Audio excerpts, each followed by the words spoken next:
Hey, welcome to day 56 with Silver the Mustang. And since last week's video, I've ridden him outside 3 or 4 times, I think. We had some bad weather, so I didn't get to ride him every day. And he's handling everything pretty well. I want to show you 2 or 3 things that I'm working on where he is in his training at this point. First thing is, I want to show you a little bit about some groundwork. I was just doing this before I started the camera, and my wife said, "Why are you doing that?" Because you've got to increase their expectations with this groundwork, because if he doesn't do it on the ground, he's not going to do it very well under saddle. So I'm to the point here where I can really put him to work on the ground. Move his hip, move your shoulder. Come through there, move your hip, move your shoulder. Come through there, move your hip. If he doesn't move it, move your shoulder. Okay. And then come up through here, move your hip. Now I'm going to back him up. He's backing up a lot better on the ground than he used to. Okay. So you can see in terms of pressure, increased it quite a bit. And that's because he learned his ABCs. Now he needs to start, writing some sentences and getting better. And you can see he down regulates. He is such a good boy. He learns really well. Now I'm going to go ahead and bridle him, and thought I'd just go ahead and put this on the video as far as where he is with bridling. Let's see, I think today is ride number 11, and I've probably bridled him about 15 times. And he's getting a little bit better each time, but he's still a little fussy about it. I have started just the last couple of times bridling him from the left. I was doing it from the right because of his issues from the left side, but that's gotten better. So there we go. Yeah, that's a little better. That's a little better. And let's just see if he'll let me do this without a fuss. No, not totally. So he's still fussing a little bit, but it's not terrible. It just gets a little better each day. But he is letting me do it from the left now. Remember, I couldn't stand on the left side 2 weeks ago. He wouldn't let me stand here without pulling his head away. So all that stuff, these little issues are gradually going away. Okay. There we go. Good boy. And I'm still leaving the halter on him while I'm bridling him. I will probably stop doing that in the next few days once he gets to where he's not pulling away so much. Then I'll go ahead and pull the halter off. I really don't like leaving it on, but on a colt I usually end up doing that. Okay, so, and I'm still doing a kind of a pre-flight ritual before I get on him. Check your cinch. And he hasn't humped up or done anything bad, but he's still a colt with only 10 rides, and so I want to make sure everything's okay here. And that's getting a lot better compared to what it was. I can almost do it with 2 fingers now to get this side to side. Let's see what he does on the right side. This is his better side usually. Yeah, see, that one's a lot better. Okay, so let's go ahead and get on. I might as well get on from this side. I try to alternate it. One day from the left, next day from the right. Okay.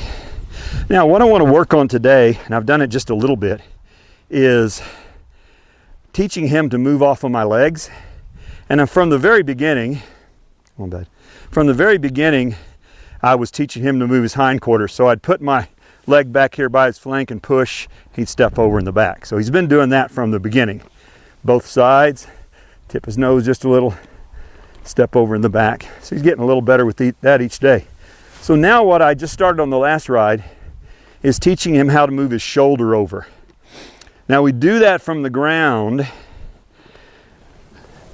by, well, let me just get off and show you. So you need to teach the horse this from the ground first. Then I'm gonna kind of bump him. I may have done this on a previous video. I'm going to bump him right there where my foot would go and then step him over. Okay, and he's going forward. There we go. So I got a step right there. I haven't done it from the ground in a while. Let me try it once more. So I'm going to bump him right with the stirrup where my foot would go and then ask him to step over. And I see he figured it out. Not very well, but he did it. There, good. Okay. So you need to start from the ground first so that he can start understanding the basic idea of what you're asking him to do. And then let me show you how I rein a colt. Notice I don't really have to bend him anymore when I get on him, that shows I'm starting to trust him a little bit. When you start riding any colt, and it doesn't matter if you're riding him with a halter or hackamore, whatever, if you will start from the first day, so let's say I'm going to turn left, I will lay my outside neck rein on his neck and then touch him with my right foot here and then do the direct rein like that. See him step over? And I only worked on that one day, and it was I think it was 2 or 3 days ago. So I'm going to do it again. I'm going to turn towards you, right neck rein on his right rein, tap him with my foot, and see him kind of step over like that. And then use the direct rein as the last thing. So let me go this way. Neck rein, left foot, tap, and then the direct rein like that. Okay. Now I'm going to kind of increase it a little bit, and I'll show you how I do that. So I'm going to come right in here and use this fence. So what I want to do here, same thing, but he probably won't move when I lay it on his neck, but I want to really emphasize my foot here, because what he has to do to make this turn now is he has to rock back on his hindquarters and come through. So neck rein, bump him with my feet, bump, and then there, see a step over? Very nice. And that's, I think I probably did it 3 or 4 times the other day to each side. And that's all I'll do today. You don't want to drill until he gets sour. So let's try going the other way. I'll bring him in. So stop him at about a 45-degree angle here. So he can still pull through, but he has to rock back. So my outside rein, neck rein, bump him with my right foot, bump, bump, there. And he came through. So this is how you begin to teach your horse reining horse spin, but not just that, just a basic turn. Let me see if I can go that way again. Bump him with my right leg, bump. So he's kind of stepping out, and let me go the other way. I want this foot to step out, which it's doing just a little bit. And there's a little timing on that as well. So if I'm walking around here and I want him to turn toward the camera, I need to wait until this foot, the right front foot, is coming off the ground, right? Now, like that. Now. Okay. All right. So that's how you start teaching your horse to move off your legs.